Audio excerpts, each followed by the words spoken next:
Cervical myelopathy பற்றி previous வீடியோவில் பார்த்துட்டு இருந்தோம். சர்விக்கல் மைலோபதி அறுவை சிகிச்சை, அதாவது கழுத்து பகுதியில் தண்டுவட அழுத்தத்திற்கு அறுவை சிகிச்சை தேவை அப்படின்னு ஒரு நபருக்கு சொன்ன உடனே அவங்க எங்ககிட்ட கேட்குற ஒரு காமன் கொஸ்டின் வந்து இந்த வயசுல இந்த ஆப்ரேஷன் தேவையா அப்படின்னு கேட்பாங்க.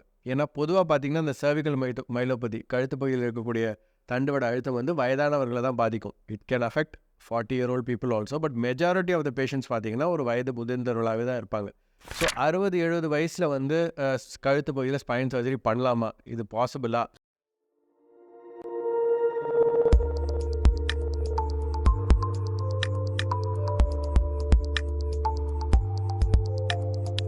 ஸோ வணக்கம், I am doctor Vijayaraghavan, spine surgeon from Chennai. So இந்த வயசில் இந்த சர்ஜரி பண்ணணுமா அப்படின்ற அந்த கொஸ்டினுக்கு ஆன்சர் தேடியே அவங்க வந்து அந்த சர்ஜரியை கொஞ்சம் டிலே பண்ணிடுறாங்க. பட் அப்படி பண்ணாமல் ஏர்லியராக அந்த சர்ஜரி பண்ணிக்கிட்டிங்கன்னா அந்த சர்ஜரியோட ரெக்கவரி ரொம்ப பெட்டராக இருக்கும். Age is it important for spine surgery? அதை பற்றி தான் இந்த வீடியோவில் நான் சொல்ல போகிறேன்.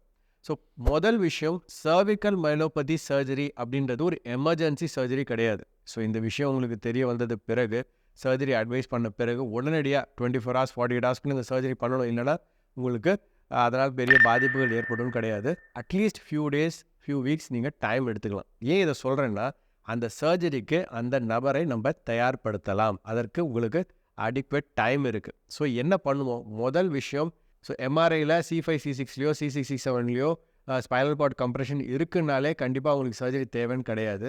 அதனால் அவங்களுக்கு கிளினிக்கலாக எவ்வளோ தூரத்துக்கு பாதிப்புகள் இருக்குது, அவங்க குவாலிட்டி ஆஃப் லைஃப் எவ்வளோ அஃபெக்ட் ஆகிருக்கு அப்படின்றத இம்பார்ட்டன்ட். ஸோ அதை பேஸ் பண்ணி ஃபஸ்ட்டு உங்கள் ஸ்பைன் சர்ஜன் சர்ஜரி தேவையா இல்லையா அப்படின்ற முடிவெடுப்பார். சரி, சர்ஜரி தேவை அப்படின்ற பட்சத்தில் செகண்ட் இம்பார்ட்டன்ட் திங், அவங்க ஒரு மயக்கவியல் டாக்டரை பார்ப்பாங்க. ஸோ மயக்கவியல் டாக்டர் தான் அந்த நபருக்கு அந்த அறுவை சிகிச்சை செய்யலாமா, அதற்கு அவர் தயாராக இல்லாத பட்சத்தில் அவர்களை தயார்படுத்துவதற்கு என்னென்ன செய்யணும் அப்படின்றத சொல்லுவாங்க. ஸோ அவங்களுடைய ரத்த பரிசோதனைகள் செய்யப்படும், இசிஜி, எக்கோ, மற்றபடி அவங்களுடைய லிவர் ஃபங்க்ஷன் நல்லா இருக்கா, கிட்னி ஃபங்க்ஷன் நல்லா இருக்கா, இது எல்லாத்தையும் பார்த்துட்டு அந்த நபரை வந்து கிளாஸிஃபை பண்ணுவாங்க. ஏஎஸ்ஐ கிரேட்னு சொல்லுவோம். ஸோ அதன்படி அந்த நபர் அந்த சர்ஜரிக்கு ஃபிட்டாக இல்லையா, மைல்டு ரிஸ்க் இருக்கா, இல்லை நோ ரிஸ்க்கா, இல்லை ஹை ரிஸ்க்கா அப்படின்னு கிளாஸிஃபை பண்ணுவாங்க. ஸோ அதற்கு பிறகு என்னென்ன விஷயத்தால் நம்மளால் சரி பண்ண முடியும். ஃபார் எக்ஸாம்பிள், ஹீமோக்ளோபின் கம்மியாக இருந்தால் அவங்களுக்கு அந்த ஹீமோக்ளோபினை பில்டப் பண்ணலாம். அதே மாதிரி மூச்சு விடுவதில் சிரமம் இருந்தால் மூச்சு பயிற்சிகள் கொடுக்கலாம், இன்சென்டிவ் ஸ்பைரோமோட்ரின்னு சொல்லுவோம். இதெல்லாம் செய்யும் பொழுது அவங்க அந்த நபர் அந்த சர்ஜரிக்கு இன்னும் பெட்டராக தயாராகிறாங்க. அதே மாதிரி பொதுவாகவே பார்த்திங்கன்னா ஒரு டயபெட்டிஸ், ஹைப்பர் டென்ஷன் ஒரு 60+ பேஷண்ட்ஸுக்கு இந்தியன் சினாரியோவில் பொதுவாகவே இருக்கும். ஸோ அப்படி இருக்கும்போது அது ரெண்டும் கண்ட்ரோல்டாக இருக்கான்னு பார்ப்பாங்க. அது கண்ட்ரோல் இல்லாத பட்சத்தில் அதை கண்ட்ரோல் பண்ணுறதுக்கு தேவையான மெஷர்ஸ் எடுக்கும். அவங்களுக்கு ஒரு கார்டியாக் டிசீஸ் இருக்குது, ஒரு ஸ்டென்ட் இருக்குது, இல்லை ஒரு சிஏபிஜி பண்ணியிருக்காங்கன்னா கார்டியாலஜிஸ்ட் கம்ப்ளீட்டாக அவங்கள எவாலுவேட் பண்ணிவிட்டு அந்த சர்ஜரிக்கு அவங்கள ப்ரிப்பேர் பண்ணுவாங்க. இப்படி மல்டிபிள் டாக்டர்ஸ் எல்லாரும் சேர்ந்து அந்த பர்சனை அந்த சர்ஜரிக்கு ஃபிட் பண்ண பிறகு தான் அந்த அறுவை சிகிச்சை செய்வோமே தவிர இது எமர்ஜென்சியாக செய்கிற சர்ஜரி கிடையாது. அதனால் சர்விக்கல் மைலோபதிக்கு சர்ஜரி அப்படின்ட்டு வந்த பிறகு உங்களுடைய முதல் வேலை அந்த ஸ்பைன் சர்ஜன்ஸ் கிட்ட அந்த சர்ஜரி பற்றியான விளக்கங்களை தெரிந்து கொள்ளுங்கள். என்னோடய ப்ரீவியஸ் வீடியோஸில் முடிஞ்ச அளவுக்கு அதை பற்றி நான் எக்ஸ்பிளைன் பண்ணியிருக்கேன். அதை பார்த்தீங்களா உங்களுக்கு ஒரு ஐடியா கிடைக்கும். அதன் பிறகு உங்கள் மயக்கவியல் டாக்டரை பார்த்துட்டு அந்த பர்சன் அந்த சர்ஜரிக்கு ஃபிட்டாக இல்லையா அப்படின்றதையும் எவாலுவேட் பண்ணுங்கள். இது ரெண்டும் முடிந்த பிறகு நீங்கள் ஒரு முடிவுக்கு வரலாம். அந்த இண்டிவிஜுவலுக்கு தேவையான பெஸ்ட் டிசிஷனை நீங்கள் எடுக்கலாம். மேலும் அந்த சர்ஜரி அப்படின்னு பார்க்கும்பொழுதும் அதுலேயும் வகைகள் இருக்குது. ஸோ முன்பக்கமாக, கழுத்தின் முன்பக்கமாக செய்யக்கூடிய சர்ஜரி, கழுத்தின் பின்பக்கமாக செய்யக்கூடிய surgery, anterior cervical discectomy infusion, கார்பெக்டமின்னு சொல்லுவோம், அது கழுத்தின் முன்பகுதியாக செய்யக்கூடியது.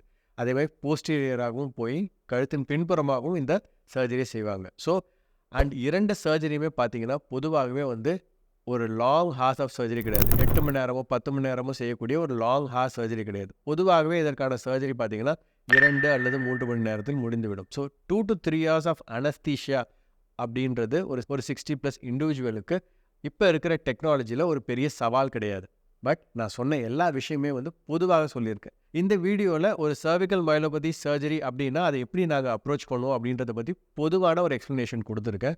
But every individual is different. உங்களுக்கு இந்த பிரச்சனை இருக்கும் பட்சத்தில் you should meet a specialist. அந்த ஸ்பெஷலிஸ்ட் சொல்கிற அட்வைஸை கேட்டு இந்த வீடியோவில் இருக்க இன்ஃபர்மேஷனை பேசிஸாக வச்சு அவங்கக்கிட்ட நீங்கள் டிஸ்கஸ் பண்ணி உங்களுடைய ட்ரீட்மெண்ட்டை நீங்கள் பார்த்துக்கலாம்.